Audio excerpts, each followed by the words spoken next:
Want to welcome everybody to the Daily Cheat Sheet.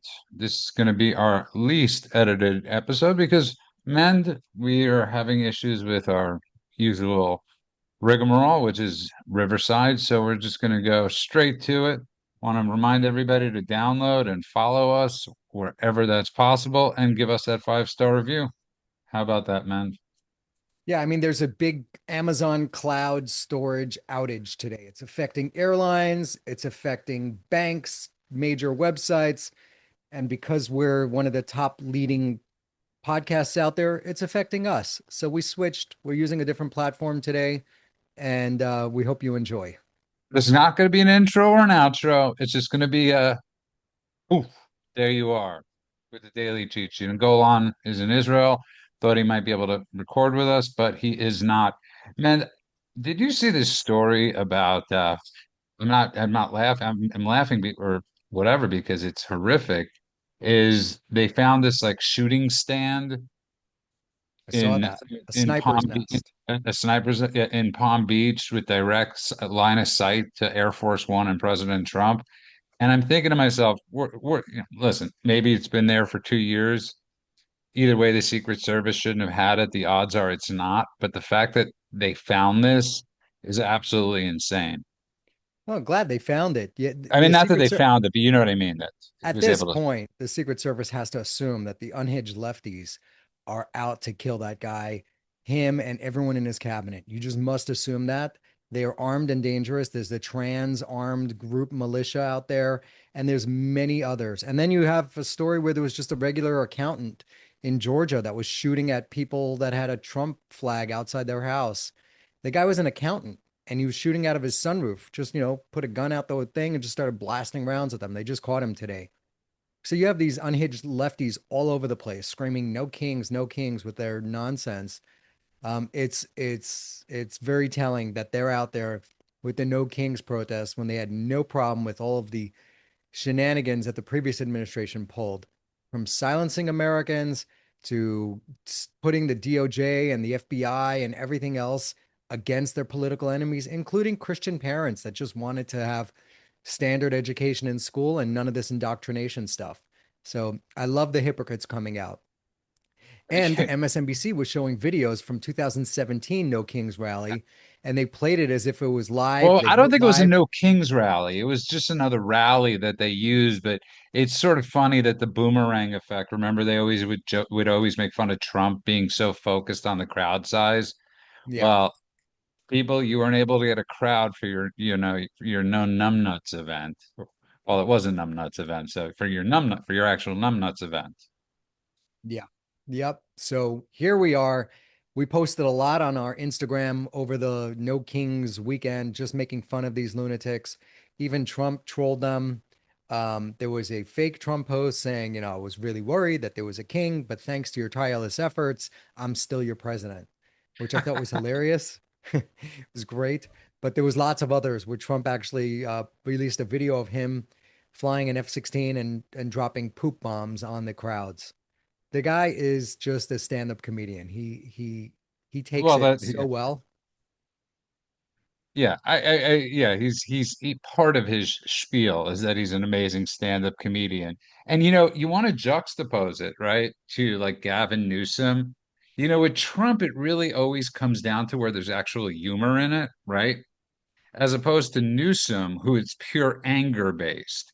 He shut down part of, and people don't understand this. I-5, the five highway is the biggest highway, one of the biggest highways in Los Angeles. And he shut down part of it so JD Vance couldn't get to that event celebrating, what was it, the Marine Corps. And 250 years of the Marines. Did yeah, JD 200. get prevented from going to it? No, he actually he got there, but this was Gavin Newsom shutting down a route, and you know how it is in Los Angeles. You shut down a route, there's only so many ways around it, no pun intended. But that's would imagine what they had to use. And you're also talking about a danger. You're talking about if somebody knows you're shutting down a certain route when the vice president is coming into town, and you have a bunch of psychopaths out there that are willing to try and shoot the president that have done that you're in a sense really creating an extremely dangerous situation for the vice president. and his motorcade. I don't think Newsom cares about any of that stuff. He doesn't care about the people in the state, much less the No, vice I know. president. But I'm just trying to juxtapose it. And I'm saying, like, you have somebody like Trump who has humor, and listen, he was joking around, obviously, with his truths and his videos. But you have somebody like Gavin Newsom that really thinks it's working. He really, I don't. This, even CNN had a poll that says this Democrat shutdown is not working for Dems. This No Kings event is not working. As we've brought up, they're tripling down on stupidity, and it's like terrifying to watch. It's terrifying and hilarious. Um, Terrifying because, with an unhealthy party like that, that is just completely based on lies right now. Everything that they're saying is just untrue. From the reason that they shut down the government, they're trying to fund healthcare for illegal aliens, and the Trump administration is not having that. They're never going to get past that. There's no way. So, one of the memes that we put out was a reminder that a king would not allow a protest for no kings, which is just so funny. It's like, what are these guys thinking?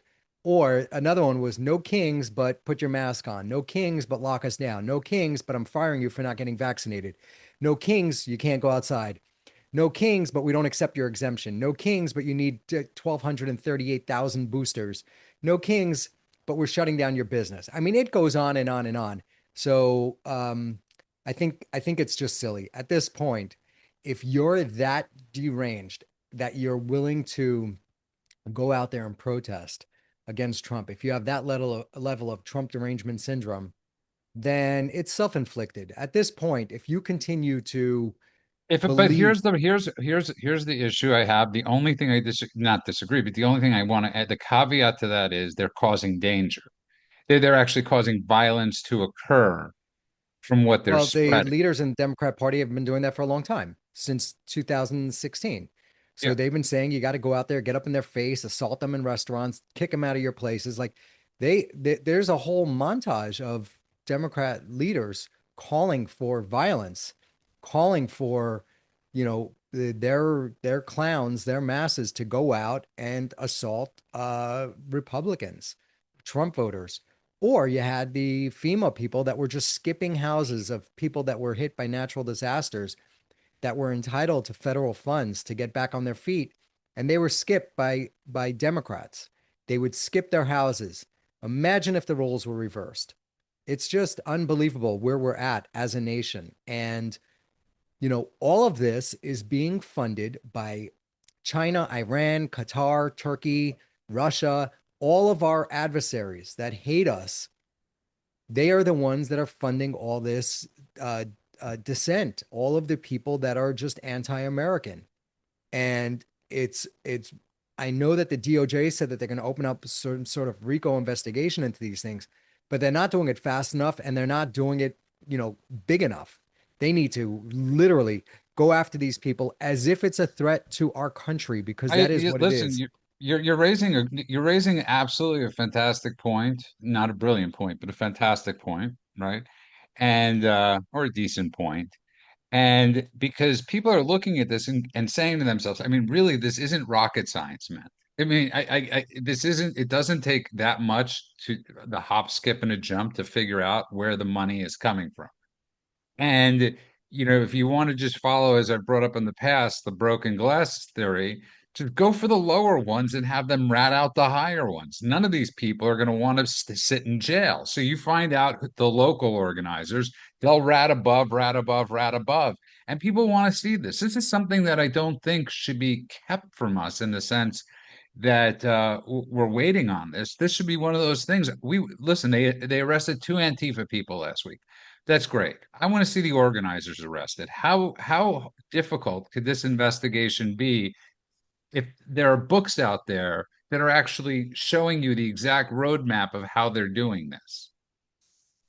Yeah, I mean, two Antifa people is nothing. They need to round up thousands of them, and then you apply like they did to J6. I mean, how was it that DOJ was so efficient at catching everyone? Like If that. you, what's that? Like that. Like sorry, I was snapping my finger. Like Yeah, just like that. The amount of people that they rounded up, the time frame that they rounded them up, the way that they did it. If your cell phone just happened to ping in Washington that weekend, you were under investigation.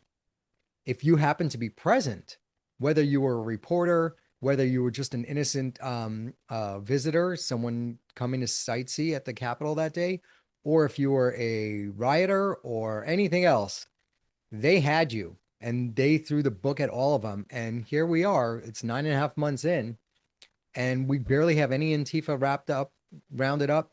We don't have the leaders. We don't have the funding cut off. The fact that they had no Kings a rally this weekend that was entirely funded by Roy Singham and Soros, Alex Soros, nothing. So, this administration really needs to wake up and act way quicker than they are. I find it interesting though, and I brought this up on Ben Stein's show the other night. There are actual kings out there. There are, and there are some pretty bad people. Some of these people. And I love how everybody, just these Americans that love to crap on America, then go to Riyadh and do a festival, a comedy festival paid for by the king or the prince or whatever you want to say. Then you've got King Abdullah, all these countries, these radical um, killing zones are kings, are countries run by kings, man. I mean, so we actually, it's not like this is like some sort of weird concept, right?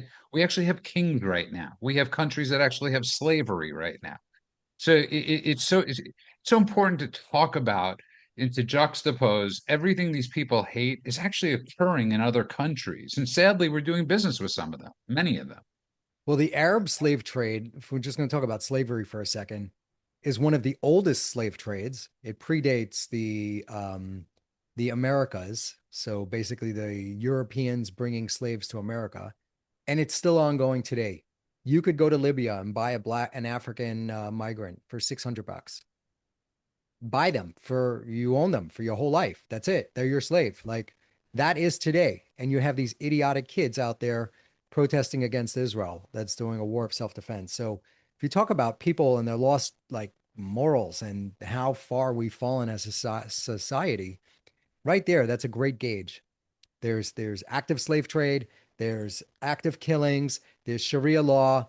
I saw a video of some Imam in the UK teaching you how you're supposed to stone a woman to death. They want you to bury her up to her waist so that if a rock hits her crotch, it doesn't expose, rip the cloth, and then you'd see her vagina. That's what they're concerned about. So there's a whole proper way to stoning a woman to death. And here was an imam talking about it. I mean, it's Speaking of insane. imams, speaking of imams, and more on the insane thing, forget about listen, if Curtis Lewa drops out of the race, Cuomo has maybe a chance. But I'm convinced that at this point there could actually be pictures after we saw him with the imam from '93 that advocated for the World Trade Center bombing and it just whole family of terrorists. And I'm convinced there could be pictures out there of him in bed with a swastika and Won't another matter. dude in bed, and it wouldn't matter at this point. Yeah, I believe his imam, the guy that you're talking about, celebrated 9/11, was a unindicted co-conspirator in 9/11. He has spoken out numerous times against America and pro, all the terrorists out there. And then you have this guy, Mamdani, who, I mean, he's cozied up to everyone. And this is how far it's come. So maybe 4 years ago, was it Ilhan Omar got elected 4 years ago, something like that, 4 to 6 years ago? Yeah. That was a stretch. And she was out there, saying kind of the right things, but every once in a while it would slip. This guy's not even trying. He's actively befriending and cozying up to every jihadi lunatic out there. He keeps on saying the genocide thing, keeps on talking about occupation and apartheid. Every nonsense bullshit topic this guy takes, and that's become normalized. So when we talked about what Robbie Starbuck talked about, the more things are I'm in the impressed public, you the got more his name right. acceptable it becomes. Here, this is the result. Can I We've tell you got, when it started? Can I tell you when it started? hmm, Obama. yeah, of course. And I'll bring up 2 points with Obama. Obviously, Reverend Wright. Look, this complete The one rap. who was saying It, "God damn America," not "God right. bless America," "God damn America." Right, that was the least of many things he was saying, and the fact that he was friends with people that with actual terrorists from the Weather Underground, Bill Yeah, Ayers and Bernadine Dorn, I believe her name was, and his wife, that he was actually friends with these people. But that had and it's important to remember this was 2008.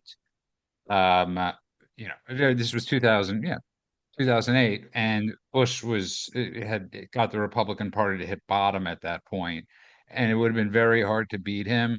But they were really able to cover up that story, but it really became normalized that this was okay. Remember, yeah, I mean, when you compare Reverend Wright to everybody Trump had to disavow that he didn't even know existed, I mean, you're talking about actual terrorists with the Weather Underground, and you're talking about an actual anti-American, anti-Christian, anti-Israel, anti-everything priest that he attended his church. So that's where it really started a lot of this. yeah. It's telling. And that's why like when the Democrats would come out with these crazy ideas like you can't define a woman, and it seems so silly, and it seems like so many people would be like, okay, they've obviously lost the plot. But no, this is what socialists do. They push you a little bit past the edge and then they take one step back. So they push 10 steps forward, they'll take one step back and then another 10 steps forward. So that's how we got to kids chopping off their own weenies, adults, advocating for kids to do that and pushing them to do that. Doctors, people who took the Hippocratic Oath doing that. I mean, it's unconscionable, but they're doing it. You have these lunatics like Mamdani, who's a complete jihadi, actually in the lead to win the New York City mayoral race. It's insane. I hope for the love of New York City that Curtis Sliwa drops out and that puts Cuomo within 4 points of Mamdani, and then he could pull it off. Then Cuomo could win. Right, and here's the thing: none of us, and I can tell you for this for sure, Mend is not advocating for Cuomo at all. No, I hate the guy, but he's Absolutely, a I mean, lot and better than right. No, I Mamdani. think, can I say something? If you don't mind me saying this, because I think it's really important. Mend loves this country more than he's willing to have Mamdani come into office. And the reason I say that is because his mother, sadly, was pretty much killed by Cuomo and his orders. So if Yep. anybody has the righteous authority or the righteous dude, as you're sometimes known as, to actually where you're saying this, and it really hits my heart when you say this because I know how hard this is. I mean, you had a New York Post story about this.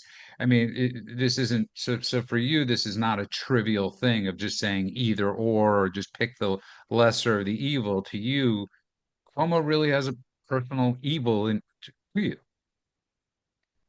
Yeah, Cuomo's he's a terrible human being, but he would be better for New York than Mamdani.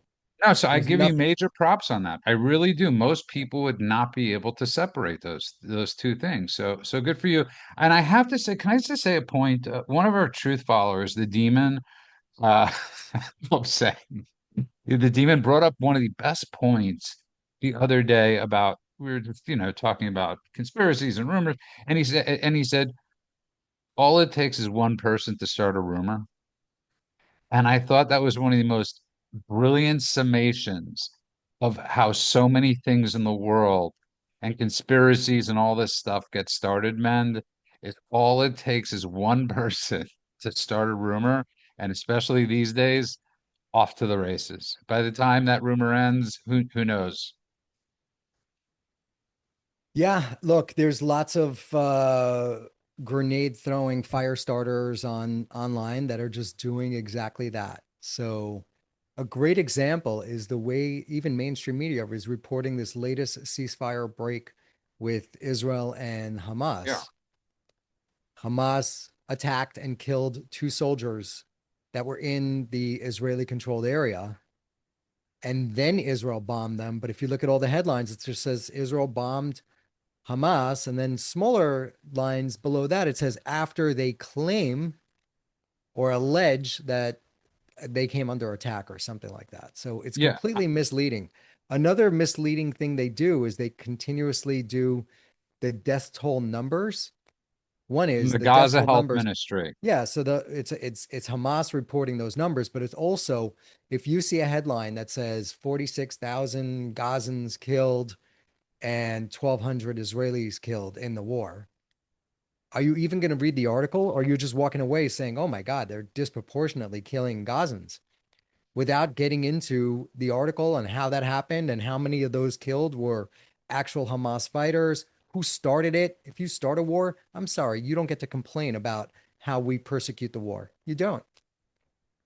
Yes, there are rules to engagement, and Israel's been following those rules to engagement. They actually document everything meticulously. I think it takes three different departments to approve every single bombing. They've dropped, and the idiots online love to talk about this. They dropped more bombs. I think it was over 200,000 bombs in Gaza. And what these idiots don't realize is that it's a cell phone. If Israel had wanted to indiscriminately bomb, you would have at least 20 civilians killed for every bomb dropped. But they don't even have one person killed for every bomb dropped. So that in itself, I mean, if I was the Israeli defense team, I'd say I rest my case right there and then. Um, Listen. I think obviously we agree with each other 100% on this point, but it really doesn't matter because already that rumor, it's not even a rumor. Already that the narrative was started on October 8th, and we've been trying to battle that narrative ever since October 8th or October 7th at night.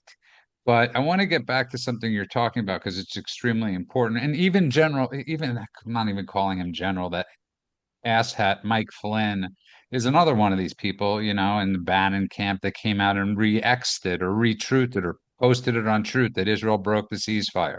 Just an absolute complete lie. And it's not just a lie. This is a dangerous lie right now. Every lie, man, that these people do, or every statement they make. So when you have Carney, the PM of Canada, coming out and saying that if Netanyahu goes to Canada, they will arrest him as a war criminal, that is incitement of anti-Semitism. The levels of danger in a country, and this I want people, and I love that Mend is so on top of this. Forget about anti-Semitism in Canada. They've burned 31 churches. 33 have burnt down. 31 were done with with criminality. We're done purposely.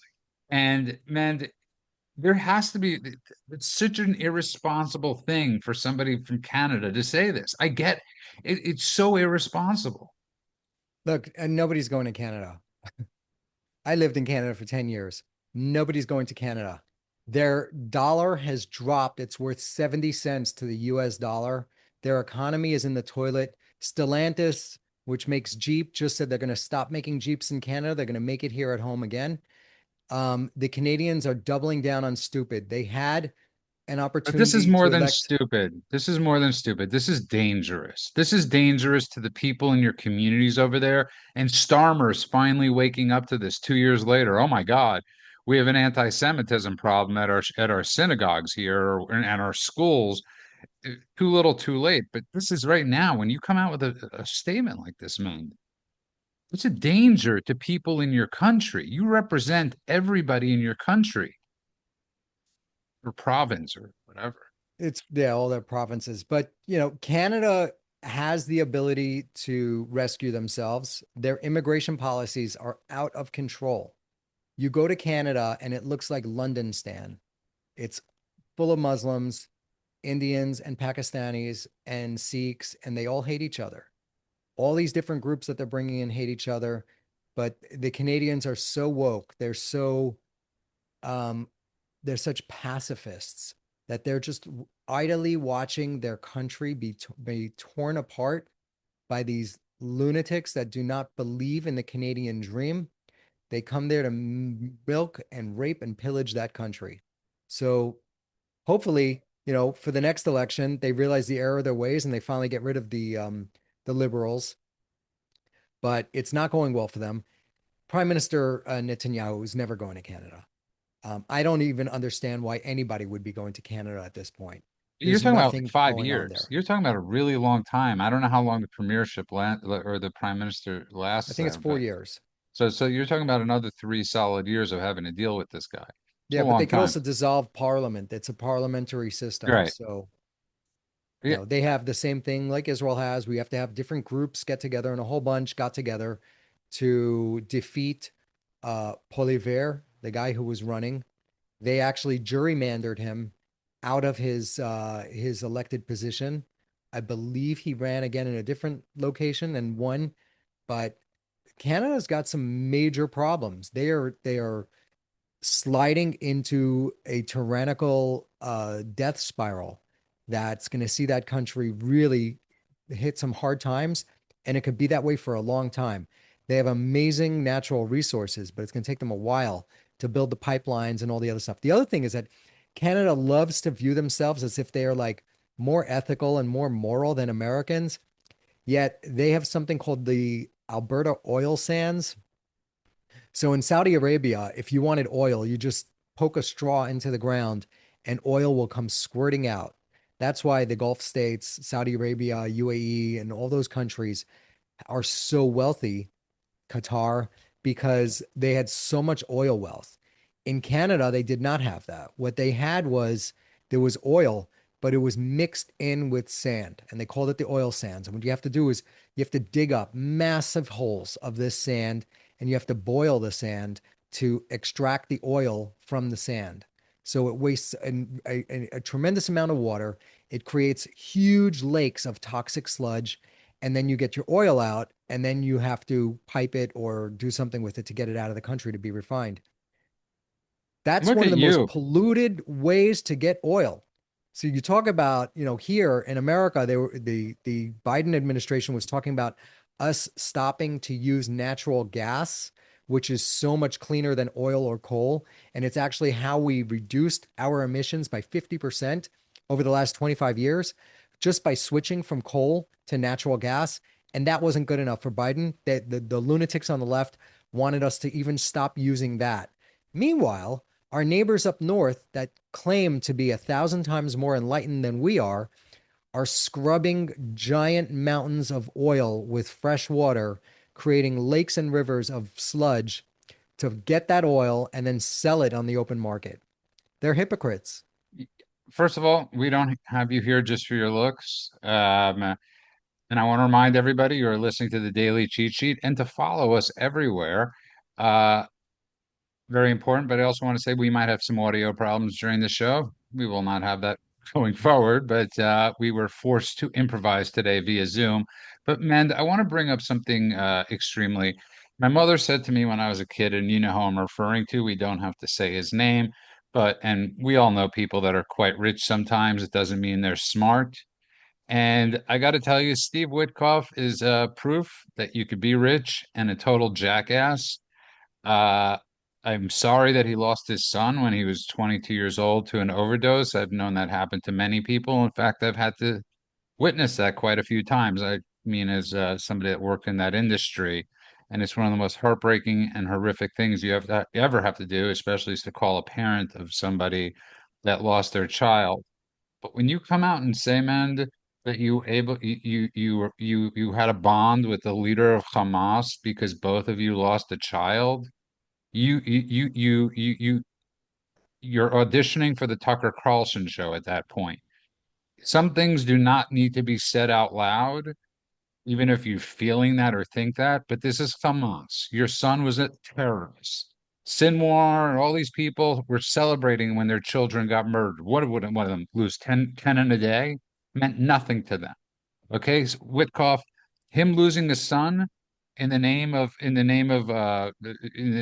Allah Akbar and 72 virgins is not the same as you losing your son to an overdose. So get that out of your mind. And it's very scary, man, that he's our supposed diplomat really at this point.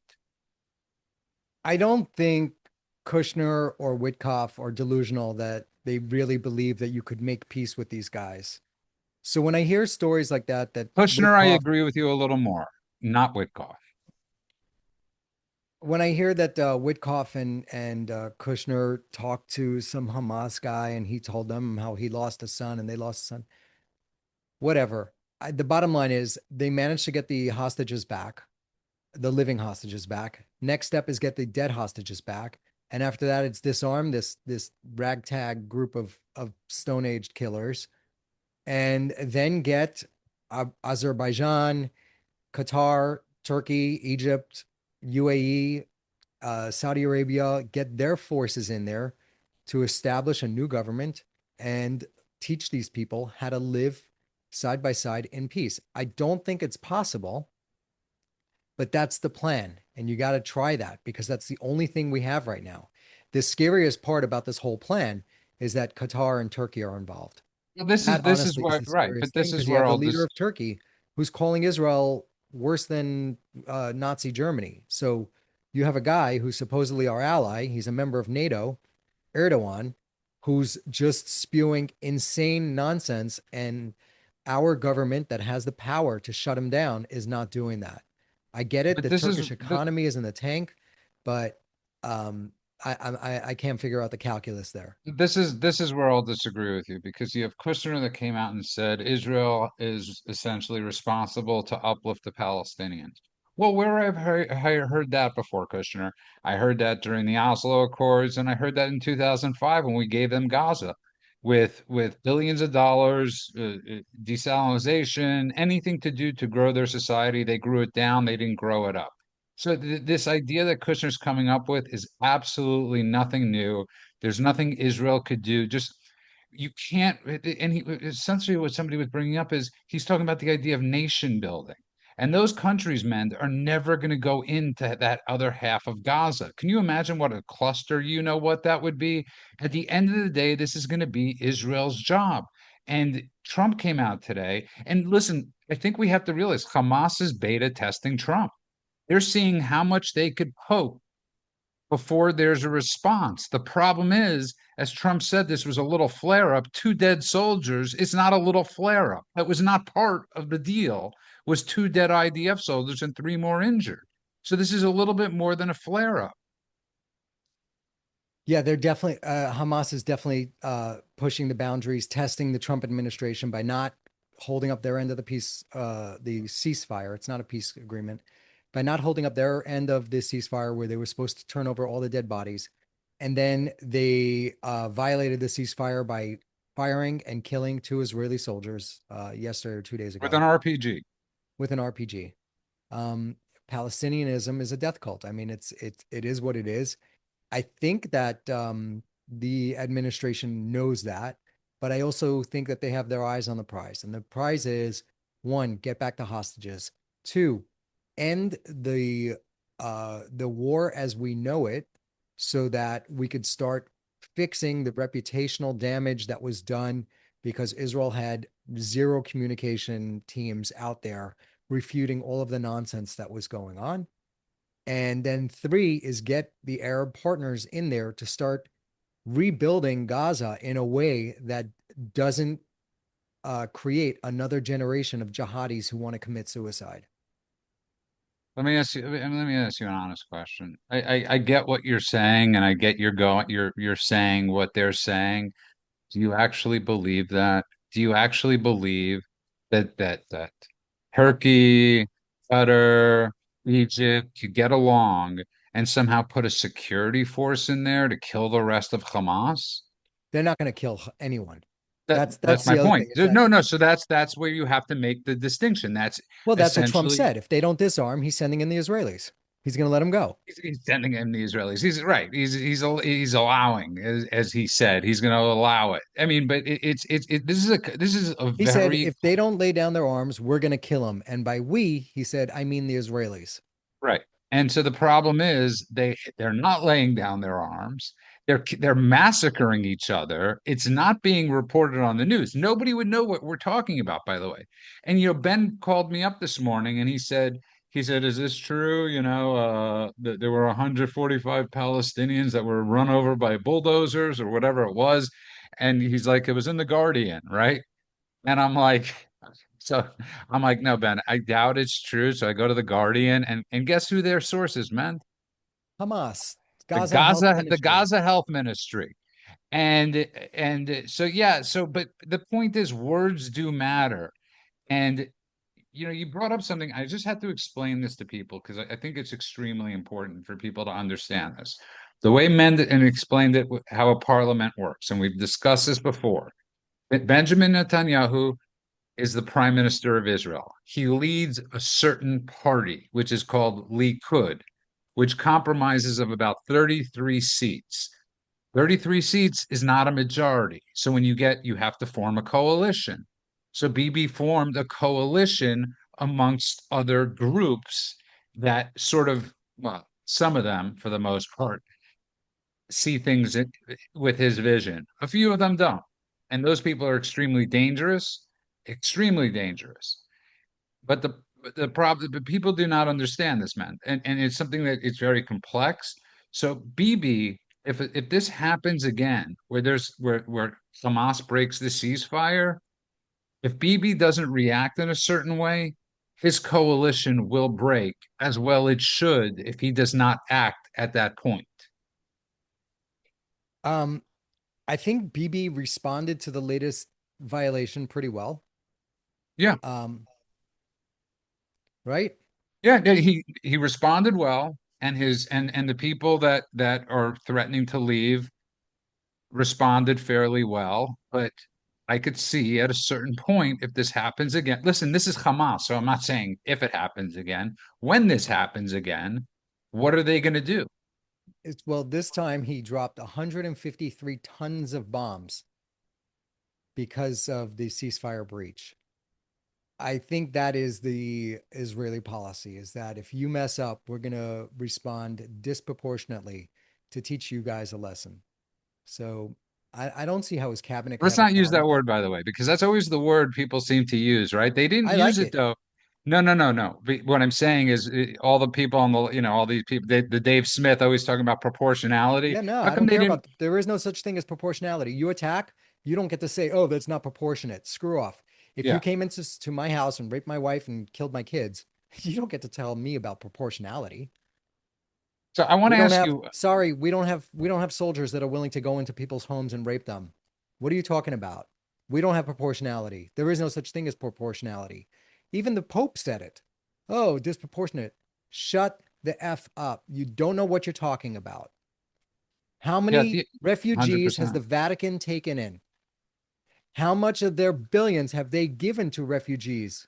Zilch, zero. That's always the answer.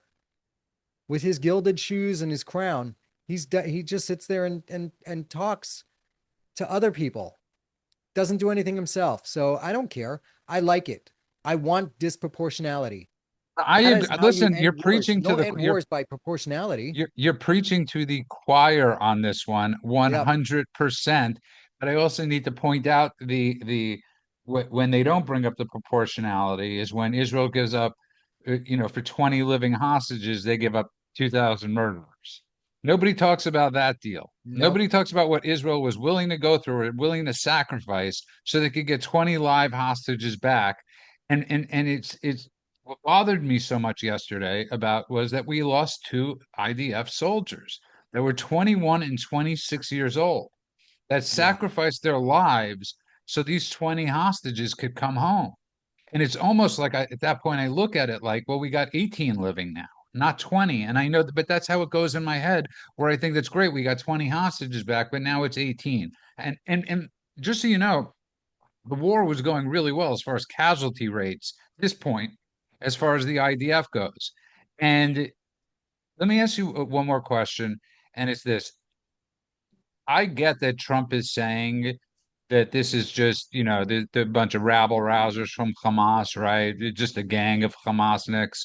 Um, do you think the people in Qatar, the Hamas people that are supposedly at the table, have any control over the people on the ground right now? Because that was an issue for a while.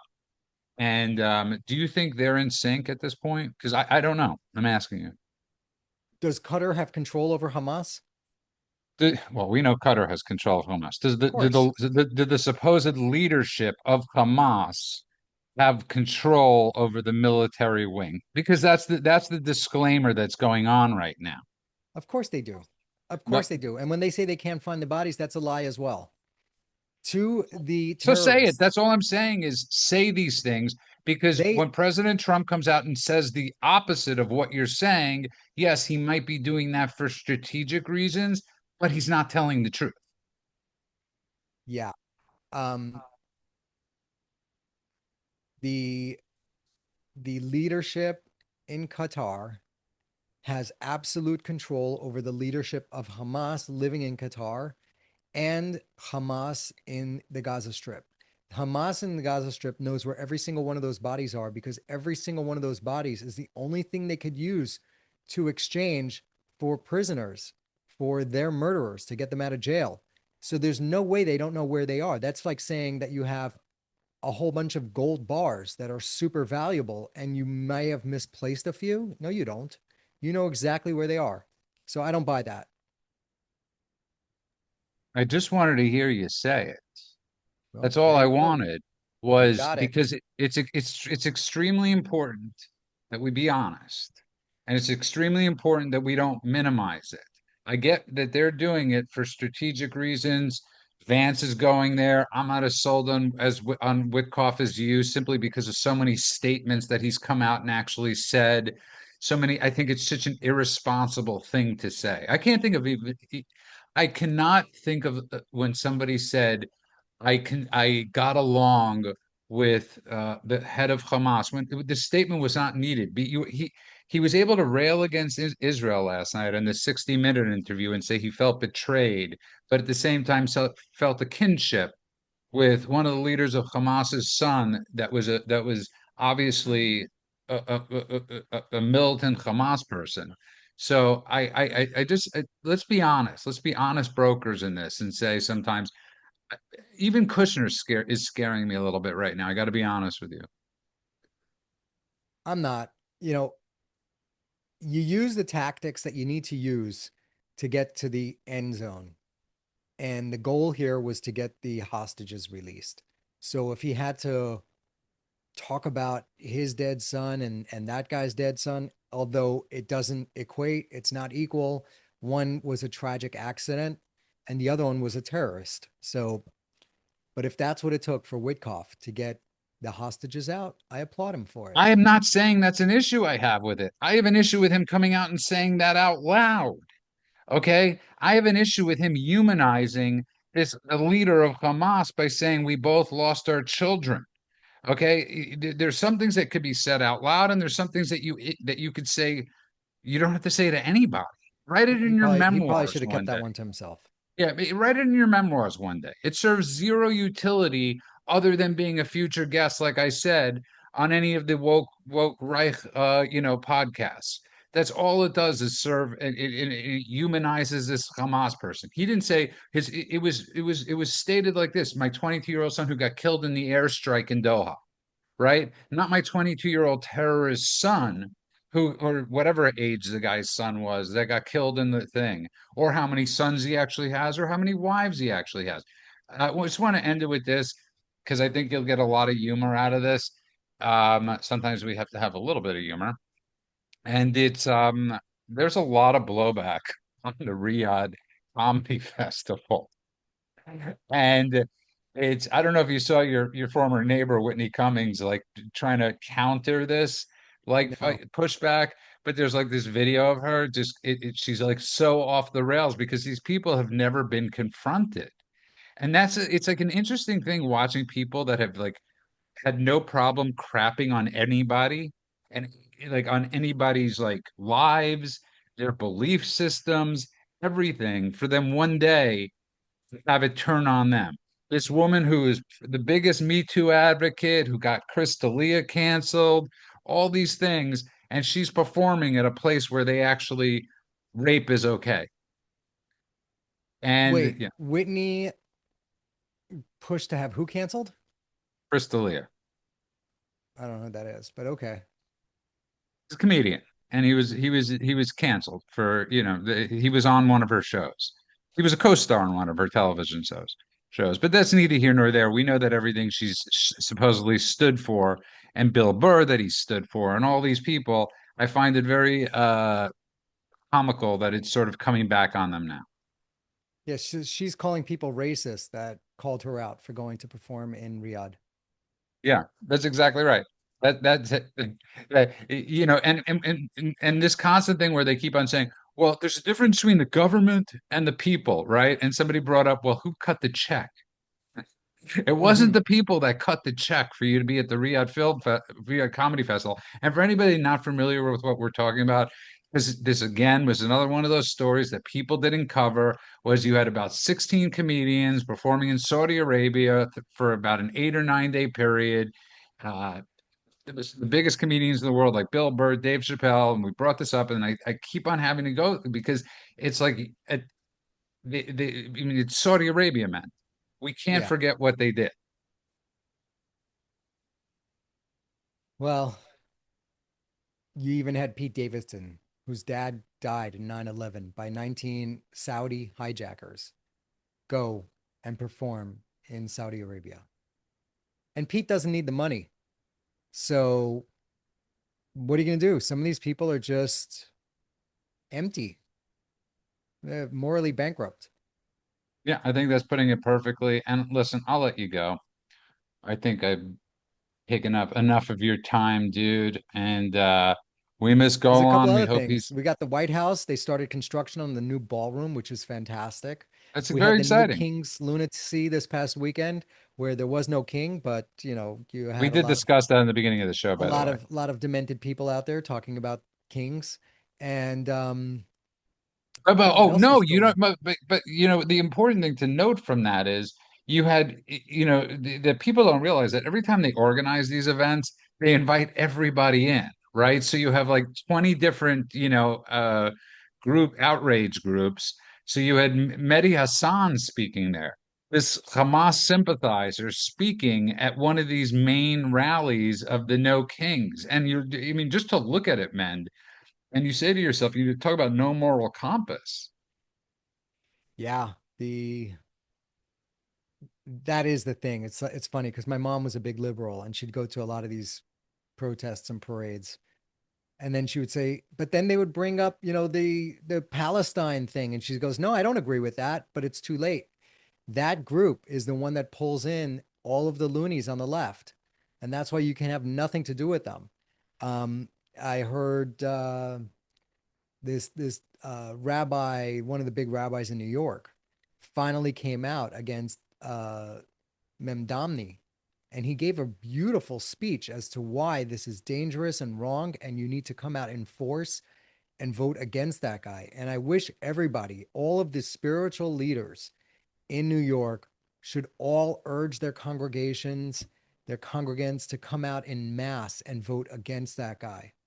And it's So not that, against the law anymore. Just so you know, that used to be against the law. If you were a 501(c)(3) or a church, you couldn't endorse. I believe that law has been changed where you can. So you're 100% right. There should be buses outside of every synagogue and every church in the tri-state area, not tri-state, but from all the five boroughs, even tri-state, it's fine. You want to go into New York and vote, go to New York and vote for for Cuomo. But you're right, this should be one of those times where where every bus is picking people up to go vote. yep, yep. And it should be a national holiday. You should have off.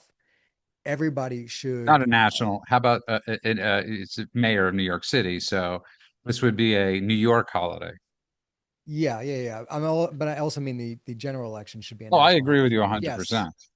yeah, I think that when there's a mayoral election, a governor election, or a presidential election, that state, that city, or the country should have a day off and allow people to go and vote. It should I be was something want to that's celebrated. I mean, I'm surprised for a country that celebrates its democracy all the time, and for the Democrats who are always talking about things that are a threat to our democracy. You would think that they would have pushed through a law that would have made it they would have made it a holiday, a national holiday for especially for the presidential election. I just want to say something. You brought up something really important before when you were talking about canon, and Douglas Murray has brought this up. There's become this thing, and he was talking about referring to the UK and America, where we're not the hub supposedly of art and all these different things. Everybody loves to, you know, America has some of the most beautiful attractions in the world. aside from Constitution, which is the greatest work of art of all time, we have some of the most amazing attractions here in America. Whether Mount Rushmore, I mean, obviously, there's so many things, man. And I think we don't we often crap on ourselves too much. Yeah. We're a fantastic country with that has brought so many fantastic innovations to the world, and got to give ourselves credit and props. And I'm tired of people dumping on us because they think we don't have the Louvre or whatever else it is, man. Well, that's why building that the ballroom at the White House is a great idea. I If you agree. look at some of the things that we have, the It's National gonna look like Monument. it's gonna look like Trump's casino. What's that? It's gonna look like a casino. But No, go on. it's I'm kidding. it's going to look beautiful. It's going to be amazing. It's going to be the biggest, best, most amazing, most beautiful ballroom ever. Um, the Look at some of the things that we love about our country, our neighborhoods, our communities. So I grew up in Brooklyn. To me, the Brooklyn Bridge was the nicest bridge in the world, built by stonemasons 100, 200 years ago, 250 years ago. I forgot how many years ago. I think it's 200 years old. Beautiful. Look at the National Monument. Look at the presidents that are on the mountain in Grand Canyon, Mount Rushmore. You're talking about Mount so Rushmore. many. But I'm talking about things Yeah. that we've built. Mount Rushmore, the Golden Gate Bridge. Like, when was the last time we built something of of note here in this country?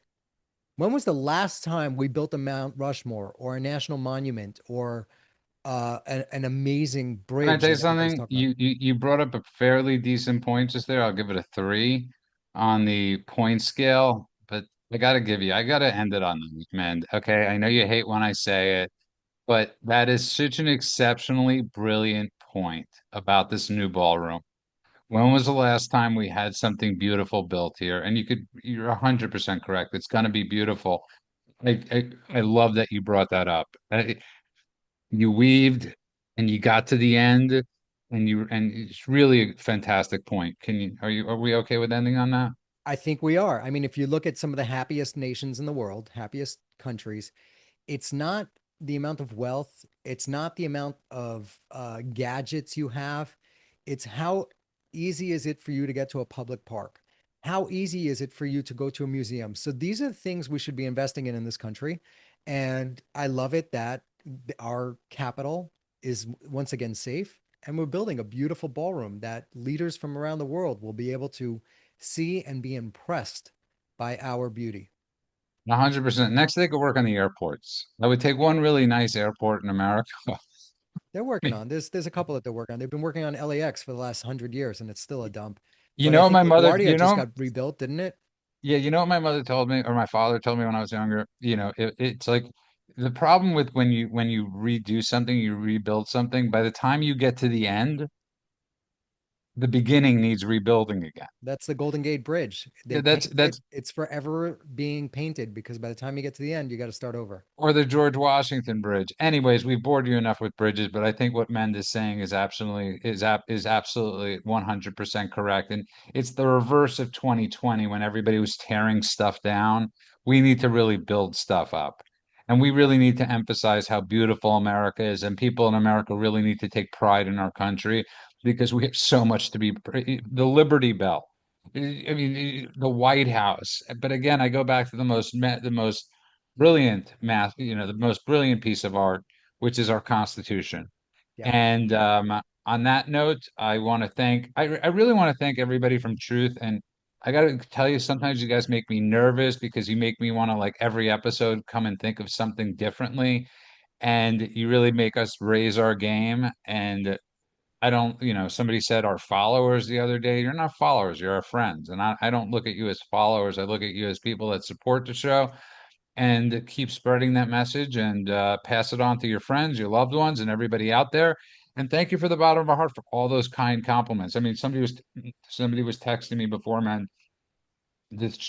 A truth strand of all the people that listen and like and follow and I hate saying names because I'll always leave somebody out. So Cindy, El Turbo, David, whoever was on, from the bottom of our hearts, thank you. You can find us everywhere at thedailycheatsheet.com. That is thedailycheatsheet.com. I want to wish everybody a good morning, afternoon, and night world, wherever you are. God bless you all.